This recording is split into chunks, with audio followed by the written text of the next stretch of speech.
semuanya, assalamualaikum warahmatullahi wabarakatuh. Video kali ini kita akan review dan bahas beberapa bab yang ada di buku What's So Wrong About Your Life, karya dari Kak Ardi Muhammad. Nah, buku ini buku yang aku punya. Dia udah agak kuning-kuning karena ini udah agak lama ya aku punya bukunya. Buku ini terbitan tahun 2019. Jadi waktu itu aku ikut PO-nya di tahun 2019 dan pada saat itu penerbitnya masih Bumi Anoma.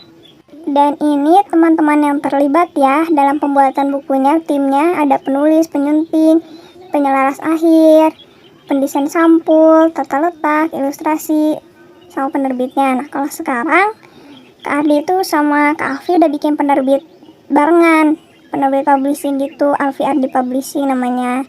Itu tadi ada kata pengantarnya, dibaca ya teman-teman. Dan ini gambaran bab yang ada di dalam buku ini. Untuk desain bukunya sendiri menurut saya sih ini simple banget ya. Cuman judulnya juga tulisan sederhana kayak gitu, terus ditulis nama penulisnya. Dan warnanya juga warna putih, jadi nggak terlalu rame warnanya. Dan untuk pinggiran bukunya juga ini hanya tertulis judul sama penerbit dan penulisnya. Ini terlihat simple sekali sih untuk desainnya.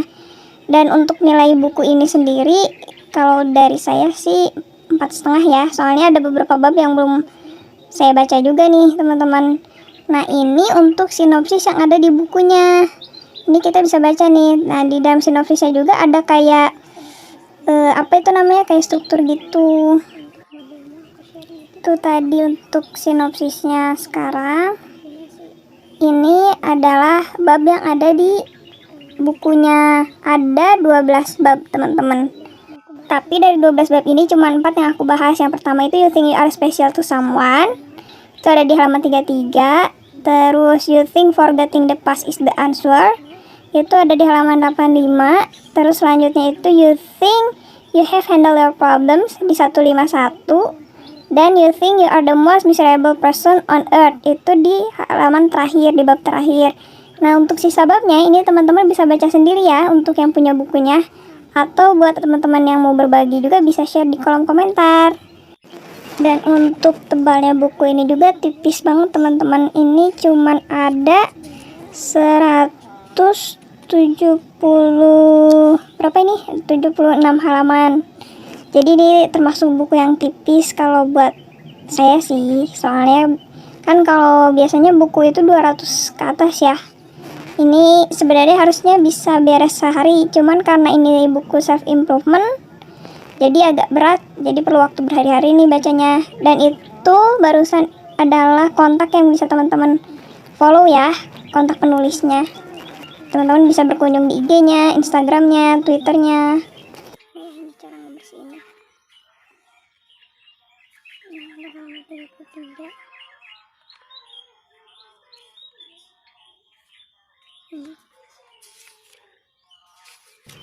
Untuk bab pertama yang ingin aku share itu judulnya You Think You Are Special to Someone. Kamu pikir kamu spesial untuk seseorang. Bab ini termasuk bab yang sangat berpengaruh banget nih buat aku. Kalian pernah gak sih ngerasa kalau kalian itu sebenarnya spesial gak ya buat orang lain? Atau apa ya yang mereka rasain sama kita gitu. Kalau aku sih, aku pribadi ya, beberapa kali sering mikir kayak gitu. Apa aku ini termasuk orang yang spesial bagi mereka? Karena kan ya mereka juga spesial buat aku gitu. Tapi ternyata setelah aku baca bab yang ini, aku baru tahu ternyata pemikiran kayak gitu itu kurang tepat teman-teman, kurang tepat. Jadi kata Kak Ardi itu berpikir kayak gitu, itu bisa ngebuat kita punya ekspektasi lebih sama orang lain. Padahal kita juga tahu semakin tinggi kita berekspektasi sama sesuatu, akan semakin tinggi juga nih kesempatan kita untuk kecewanya, untuk terluka.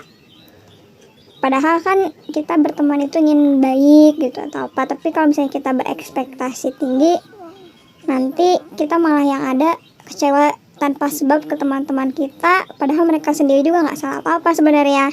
Kita yang terlalu berekspektasi untuk diperlakukan spesial juga.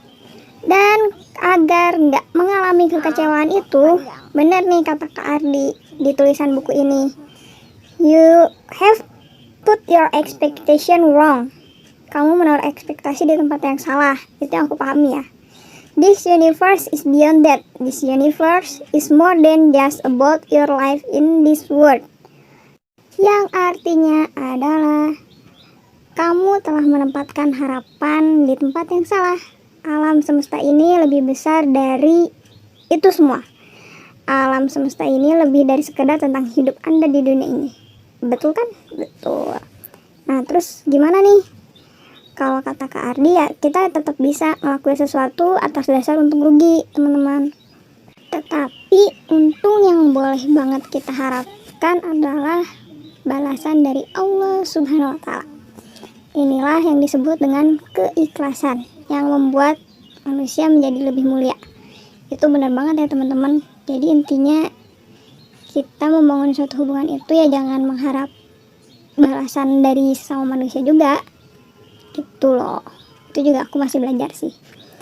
Jadi ya itu tadi, kita nggak mengharapkan balasan dari orang yang kita bantu, kita nggak mengharapkan pujian dari manusia atas perbuatan baik yang kita lakukan. Terus kita juga melakukan semuanya itu ya harus ikhlas.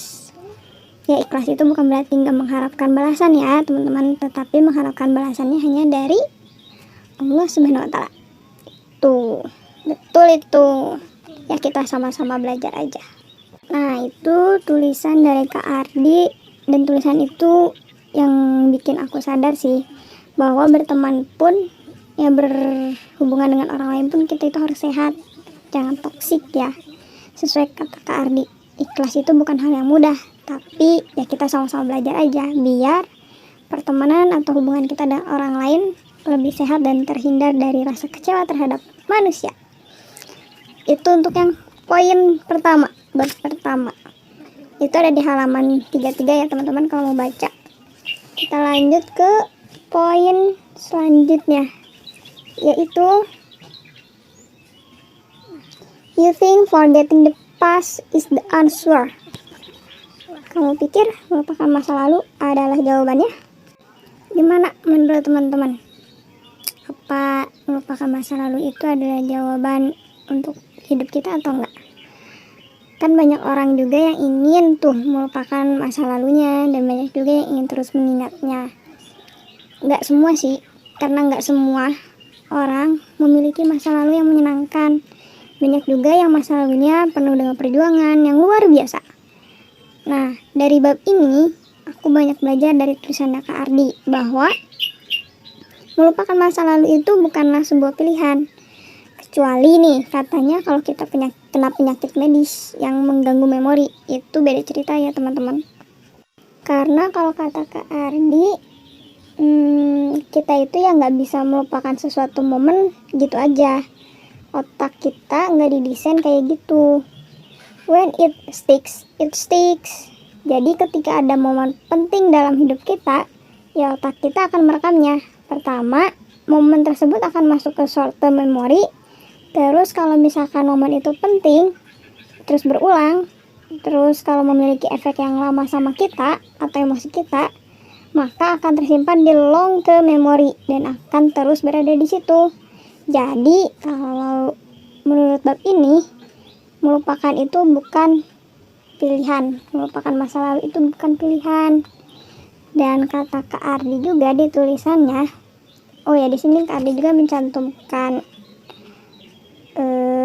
sumbernya ya, kayak misalkan ini ada menurut Elizabeth Kubler-Ross.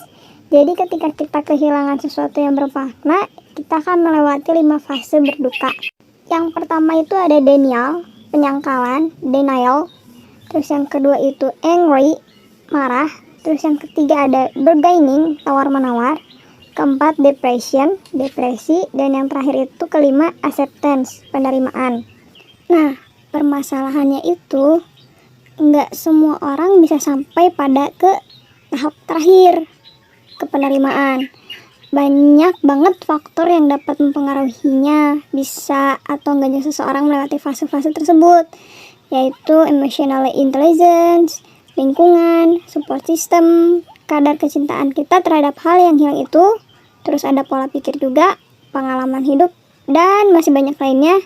Itu adalah faktor-faktor yang bisa ngebikin orang-orang itu bisa ngelewatin semua fase berduka, atau justru kita bisa stuck pada satu fase.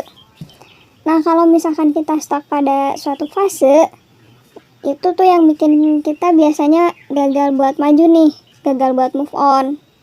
Itu juga makanya kenapa kita ya buat melanjutkan hidup pun kayak nggak sehat gitu, teman-teman. Jadi kita itu harus bisa ya menemukan identitas kita yang baru gitu.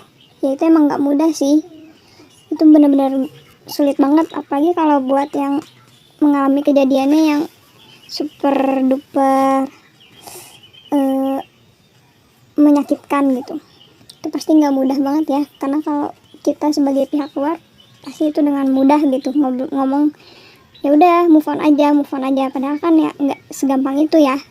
Tetap kita yang ngejalanin, kita yang bisa nakar kita itu kemampuannya segimana. Nah, menurut Kak Ardi dalam tulisan di bukunya ini, ada 2 hal penting dalam mengolah masa lalu yang ingin kita lupakan, yaitu melepaskan dan move on. Kalau melepaskan itu cukup mudah, move on yang nggak semua orang bisa. Kalau untuk melepaskan sesuatu, kamu hanya butuh rasionalisasi, melawan pikiranmu sendiri, terus berkata, don't let go, dan membeberkan fakta bahwa kita harus melepaskan itu semua. Terus yang kedua itu move on.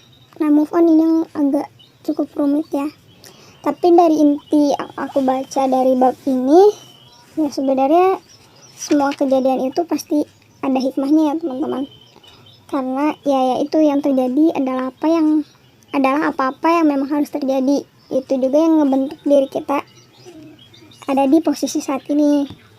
Jadi kita bisa memaknainya dengan baik. Pokoknya intinya semua kejadian itu pasti ada hikmahnya gitu teman-teman. Sama satu lagi, kita harus punya mindset yang sehat, yaitu sadar sakit hati itu bersumber dari sesuatu yang gak sehat. Itu sih teman-teman. Ya, kita sama-sama belajar aja ya. Kita lanjut ke poin selanjutnya aja ya. Yang poin ketiga itu adalah you think you are the most miserable person on earth.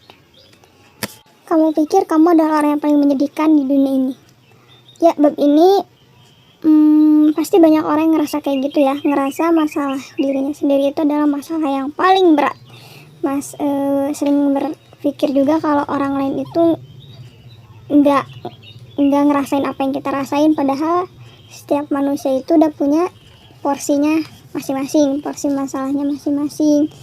Dan ternyata kalau menurut Kak Ardi, punya pikiran hidup gue paling buruk, jadi gue pantas dapat perlakuan khusus. Ternyata punya pikiran kayak gitu itu udah termasuk toxic person nih. Karena kita ngerasa kayak, nih hidup aku nih paling susah nih, jadi harusnya aku dapat perlakuan khusus nih dari kalian. Padahal yang kayak gitu nggak juga sih.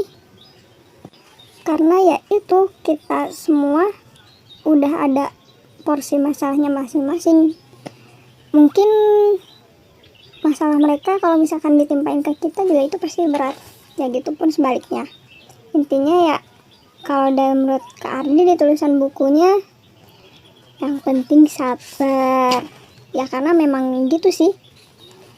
Dan itu juga kembali ke perspektif masing-masing ya. Jadi intinya kita coba untuk bisa menerima keadaan kita sih, dan mengatasi masalah itu. Jadi biar kita nggak ngerasa bahwa kita itu memiliki masalah berat dan harus dispesialkan. Padahal nggak gitu. Balik lagi ke poin yang pertama, jangan ngerasa kita itu spesial di mata orang lain. Oke, kita lanjut ke poin yang terakhir. Poin terakhir, you think you have handled your problem. Nah, di bab ini aku belajar banyak banget nih teman-teman. Gimana caranya kita bisa mengatasi masalah yang kita punya. Karena kan setiap manusia itu memiliki kadar masalahnya masing-masing ya. Dan kalau menurut Kak Ardi, ya kita harus mengurai dulu nih masalahnya. Ini masalahnya kita buat sendiri atau yang datang dari pihak eksternal. Nanti kalau misalkan kita sudah tahu akar permasalahannya, itu akan lebih mudah nih kita mengatasi masalah itu. Ya meskipun memang tidak semudah dengan kita berkata-kata ya. Tetap aja pasti itu ada rintangan dan tantangannya. Dan masalah ini itu udah pasti bakal datang ke kita. Karena seperti yang kita tahu, setiap ada masalah itu kita bisa naik level nih kalau udah bisa menyelesaikan masalah itu. Dan benar juga sih di bab ini, kita juga sebagai manusia ya perlu punya masalah itu untuk bikin kita bisa ngelangkah lebih maju. Karena dengan adanya masalah ya kita, kalau menurut Kak Ardi ini ada dua stres nih yang bikin kita stres karena masalah itu. Ada stres itu adalah stres yang baik. Jadi kita itu kayak contohnya, wah kita ini besok ujian nih, mau nggak mau kan kita stres nih. Terus ya kita dipaksa nih mau presentasi, terus mau nggak mau kita harus latihan. Itu stres yang baik. Nah yang kedua itu distress. Distress itu ya ini stres yang buruk lah. Jadi kayak kita malah bikin masalah baru ke orang lain, atau bisa juga melukai diri kita sendiri. Nah untuk merespon masalah juga sebenarnya ada dua respon sih. Terserah teman-teman juga, dan kalau aku pribadi sih tergantung kondisi mental pada saat menghadapi masalah ya. Jadi kita bisa fight, yaitu lawan atau lari. Kalau misalnya kita lagi capek, biasanya kita ya lari aja gitu ya dari masalah. Ya itu sebenarnya salah juga ya. Kita harusnya ngelawan masalah itu, kita mencari solusinya. Ya itu aku masih belajar juga ya teman-teman. Itu sih untuk 4 poin yang aku dapat dari buku pertamanya Kak Ardi. Kalau teman-teman mau poin yang lebih banyak, bisa teman-teman baca sendiri ya di bukunya. Nanti link penerbitnya aku share di kolom deskripsi. Dan karena ini videonya udah cukup panjang juga, untuk bahasan buku kedua di video selanjutnya ya. Dilanjut di video berikutnya. Terima kasih teman-teman, semoga apa yang aku share di video ini bisa ngebawa hal baik juga nih buat teman-teman yang lagi bingung atau lagi sedih di luar sana. Terima kasih semuanya, bye bye. Assalamualaikum, jangan lupa like, komen, dan subscribe.